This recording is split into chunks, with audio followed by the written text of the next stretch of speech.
Magandang hapon, mga minamahal na kababayan. Andito tayo ngayon sa Baguio City. Galing tayo sa Pangasinan kanina. Tulad ng binanggit ko kaninang umaga nung nag-live tayo habang nasa Lifermi Ranch tayo at doon sa Orchard Farm natin, ay magla-live ako mamayang hapon. Yun ang binanggit ko kanina. At pag-usapan pa natin yung mga maiinit na issue patungkol po sa nangyari sa ating nakaraang halalan at yung mga maiinit na mga isyong naglabasan nitong mga nakaraang araw at kahapon para mas lalo nating maintindihan ang mga issue. Unahin na natin na pag-usapan pa muli itong post-elections na nangyari pagkatapos ng halalan noong May 12 at ngayon nga ay May 21 na ngayon at mahigit isang linggo nang nakararaan at naiproklama na nga. Yung mga gawa, naging 13, 14, 15 yung nasyadan ng butante. Yun ang sinasabi nilang overvote at hindi po yun mabibilang. Yan ang ibig sabihin ng overvotes kasi meron po akong nabasa na isang komento at sinasabi na hindi malinis itong eleksyon na ito kasi sumobra yung mga butante na bumoto kaysa sa nakarehistro. Ay hindi po yun ang ibig sabihin ng overvotes. Ang overvotes po, katulad ng binanggit ko kanina, pag 12 lamang po yung posisyon na dapat nabutuhan, tulad ng mga senador, at ang naguhitan o nasyadan, na lagyan po ng marka, ay 13, 14, 15, overvotes po yun. Pag kulang naman po ng 12, 11 lamang or 10, undervotes po yun. Yung undervotes po, mabibilang po yun. Ganon din po sa gobernador, isa lamang po yung isi-shade mo sa gobernador. Pag 2 na-shade, hindi mabibilang yun. Magiging overvote din yun. Ganyan din po sa vice governor, sa mayor, vice mayor.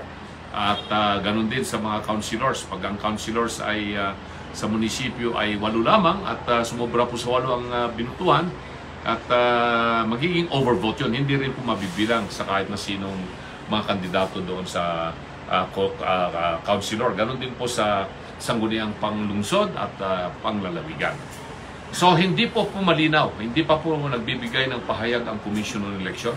Bakit ganon karami yung naging overvotes nitong halalan na ito? Kumpara po doon sa mga nakaraang halalan na noong 2022, mahigit 1 milyon lamang po. Noong 2019, mahalos mahigit lamang ng konti sa 1 milyon. Noong 2016, kulang 1 milyon. Pero dito sa halalan na ito, ay lumabas, masyadong marami po yung overvotes, lalong-lalo na po sa mga posisyon ng senador. So, diyan natin makikita yung sinasabi nating hindi maganda yung teknolohiyang ginamit ng COMELEC sa halalan na ito. Kailangan po ay magkaroon ng maliwanag na pahayag ang ating Commission on Election para po hindi po magkaroon ng pagdududa sa naging resulta po ng halalan. Kasi nga, tignan po natin, isang mga statistic na pwede nating suriin. Noong 2022 elections, si Senator Robin Padilla ang nag-top sa senatorial election. Nakakuha po siya ng 25 million mahigit na butante. At sumunod sa kanya si Senator Loren Legarda, pangatlo si Senator Raffy Tulfo. At yung mga iba pang mga kasunod na mga senador ay hindi po nagkakalayo doon sa boto ni Senator Robin Padilla hanggang doon sa nanalong senador hanggang number 12. I think ang nanalo yata noon, hindi ako nagkakamali. Hindi ko na masyadong maalala kung sino number 12. Basta hindi po masyadong malayo. Pero ngayon, yung agwat ni Senator Bongo at kumpara doon sa pang-12 nanalong senador si Senator Amy Marcos, ay mahigit yatang kalahati. Kasi 27 million yung nakuha ni Senator Bongo, tapos si Senator Amy ay nasa 13 million lamang. Mahigit. So, yan ang isa sa bagay na tignan natin. Bakit nagkaroon ng ganon? Na masyadong malaki. Malaking-malaki yung naging agwat. Parang hindi ata tugma doon sa experience natin ng mga nakarang halalan. Ano ba ang klaseng teknolohiya itong ginamit na ito ng COMELEC? Bakit ganon ang nagsilabasan ng mga numero ng nakuha ng mga kandidatong senador? Kasama na rin po dyan yung mga nakuha natin, kaming mga hindi pinalad dahil masyado pong malayo doon sa sinasabi po ng mga surveys na ginanap ng mga iba't ibang mga ahensya na nag-conduct ng mga survey. Pero ando doon na po yun, gusto lang naman po nating magkaroon ng maliwanag na paliwanag ang Commission on Election, na dapat po ay magpaliwanag po sila rito. Hindi po pwede pong masyado po silang nananahimik at palalampasin na lamang po nila ito. Dahil dyan po nakasalalay yung demokrasya ng Pilipinas, dyan po nakasalalay sa eleksyon na malinis, na tapat, na ang tunay na damdamin at yung kagustuhan o boses ng mamamayang Pilipino ang siyang lumabas sa halalan. Pangalawang issue dito sa post-election ay itong party list. Bakit nila isuspende yung proclamation ng Duterte Youth Party List?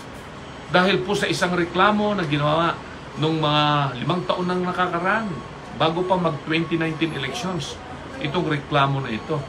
At naging party list representative na noong 2019 at saka 2022, tapos ngayon, bigla na lamang masususpende ang proclamation nitong Duterte Youth Party List. At kung hindi mabibilang itong Duterte Youth Party List at madidisqualify, papasok po yung mga ibang mga party lists na hindi po sila dapat na maging kinatawan ng tao sa Kongreso ng Pilipinas. Dahil hindi po sila ang kagustuhan ng mga bumoto po sa mga party list. Sabi ko nga, sovereignty resides in the people and all government authority emanates from them. Yan po yung pinakamataas na legal na basihan sa demokrasya. Yung provision po ng saligang batas na napapaloob po sa Article 2, Declaration of Principles and State Policies ng ating 1987 Constitution, na ang pinagbabatayan po natin dito, yung supreme power of the people. Kaya pag sinabi natin sovereignty, what is sovereignty? Sovereignty is the supreme power of the people to command and enforce obedience, the power to which, legally speaking, all interests are practically subject and all will subordinate. Yan ibig sabihin po ng sovereignty. At ang tao po, ang mga butante po, ay sila ang sovereign people. Binutuhan po nila yung Duterte Youth Party List. Sila po ang nanalo, nakakuha sila ng 3 upuan o pwesto para sa party list. Ay dapat po iproklama po sila. Hindi po yung i-disqualify po sila o kaya isususpend yung proclamation. Dahil po sa isang nakabinbin na reklamo na matagal na yan na hindi inaksyonan ng COMELEC at tapos i-revive ngayon pagkatapos ng halalan, eh di dapat sana nagkaroon na ng ganyan sanang position o petition ang COMELEC laban po sa Duterte Youth bago pa po mag-umpisa yung kampanya para naman nasagot ng Duterte Youth po yan. Eh bakit ngayon yun magiging basyan nila? Ganon din ang ginawa nila sa bagong henerasyon. Bakit bigla na lamang may reklamo? Kung sino man po yung nagreklamo na yan laban sa bagong henerasyon, eh dapat po yan, tapos na po ang halalan. Ay hindi na po dapat na pagtuon ng pansin pa yan ng COMELEC o kaya iproklama po nila itong Duterte Youth Party List at ganito rin yung bagong henerasyon party list. At humabol po yung mga nagre-reklamo laban po sa 2 party list na ito. Hindi po yung baliktad na ang nagmamakaawa pa at naghahabol ngayon ay itong Duterte Youth Party List at saka itong bagong henerasyon. Yan po yung hindi tama na posisyon. Kahit anong paliwanag po ng COMELEC po dito, eh hindi po yan tugma doon sa damdamin ng mga bumoto po sa Duterte Youth Party List at saka sa bagong henerasyon. Hindi po tama yon, mga minamahal na kababayan. At iyan po ay isang pagsupil doon sa soberenya na naman ng mga Pilipino na sila po ay nagbigay ng boses, suporta para sa Duterte Youth Party List at saka sa bagong henerasyon. Punta ulit tayo doon sa pinag-usapan natin tungkol po sa impeachment ni Vice President Sara. At ito, may naging pahayag ng rekonsilyasyon. Nabanggit ko na po yan kahapon, yung tungkol po sa rekonsilyasyon. Bakit po ngayon pa sasabihin pagkatapos ng halalan? Dapat po hindi na nabuwag sana yung unity team nung umpisa pa lamang para nagkaroon ng maayos na pamamahala ang administrasyong nakaupo sa kasalukuyan. Pero inumpisahan po nila. Kung baga po sa isang eskwelahan ay Binuli-buli po nila si Vice President Sara Duterte. Ang ginawa po ng administrasyong ito, kasama po yung kanilang mga kaalyado, ay gusto po nilang tanggalin sa political equation ang mga Duterte. Lalong-lalo na po si Vice President Sara Duterte. Pagkatapos nilang ginawa po yung mga malyang mga investigasyon na ginawa sa Kongreso ng Pilipinas para pasamain ang imahe ni Vice President Sara at tuluyan po siyang ma-impeach ng House of Representatives dahil na rin po sa pinahayag na nagkaroon ng suhulan sa House of Representatives. Sabi yan ni Congressman Toby Chanco na nagkaroon ng mga promisa, pangako ng malalaking pondo para pumirma yung mga membro po ng House of Representatives. Kasama na rin po dyan yung pananakot sa kanila na kung hindi sila pipirma, walang marirelease po sa kanilang mga budget. Ay maliwanag po, meron pong harassment, intimidation, bribery na naganap para nagkaroon ng mga pagpirma doon sa impeachment ni Vice President Sara. At mismong nagpahayag na. Sinabi ng Pangulo, hindi na raw siya interesado dito at hindi siya pakikialam sa impeachment. At sasabihin, hahayaan na lamang yung proseso sa Senado. Hinayaan ba yung proseso?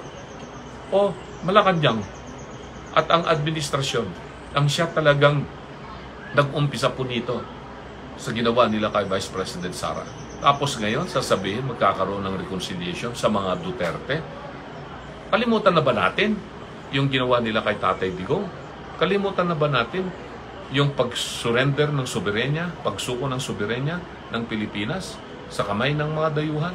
Yung ginawa po nilang pag-aresto kay Tatay Digong, pag-agrabyado sa pamilya po ni Tatay Digong. Nakita natin lahat yan sa mga video na nagsilabasan. Hanggang ngayon, mapapanood pa rin po natin yan sa YouTube, sa Facebook, sa TikTok.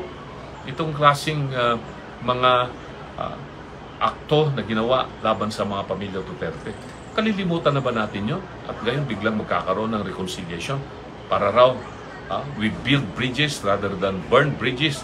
Sila yung nagsunog ng mga bridges na yan. Sila mismo giniba po nila yung mga tulay at mga kalsada ng pagkakaisa, ng pagtutulong-tulungan.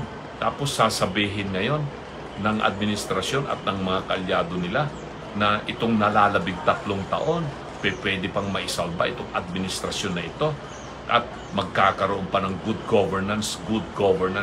Wala na pong good governance sa mangyayari nitong nalalabing 3 taon.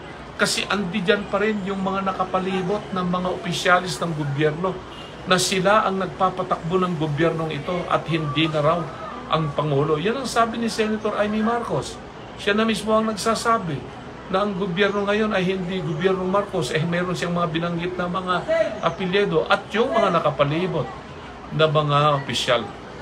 Wala po tayong nakikita doon o kaya madama man lang natin na magkakaroon talaga ng tunay na reconciliation o pagbabago ng pamamahala. Mga pabalak bunga lamang po yan. Yung mga narinig po natin na hindi po dapat na paniwalaan. Sabi nga nila, nahabudol na tayo ng ilang beses magmula noong 2022.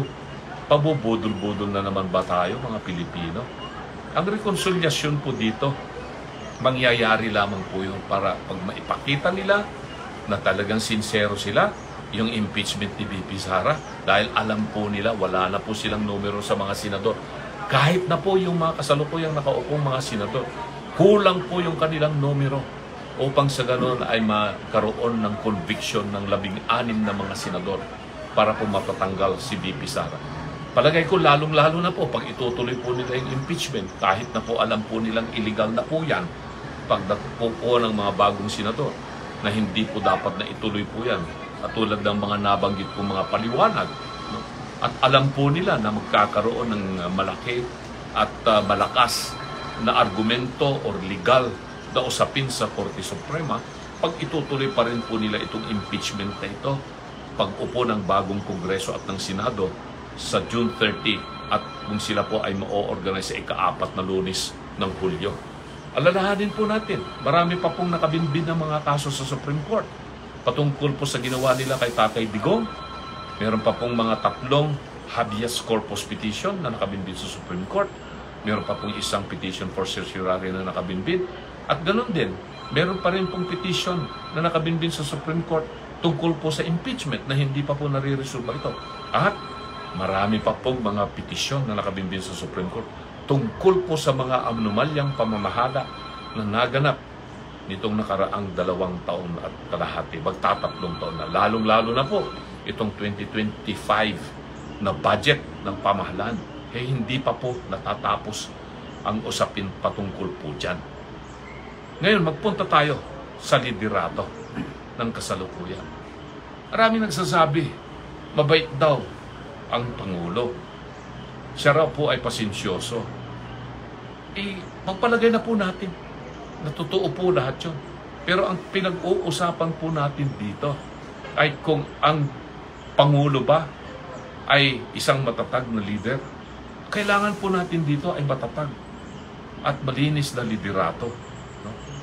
Dahil alam naman po natin ang gobyerno. Marami na nagsasabi niyan. No? Iba't iba po yung karakter.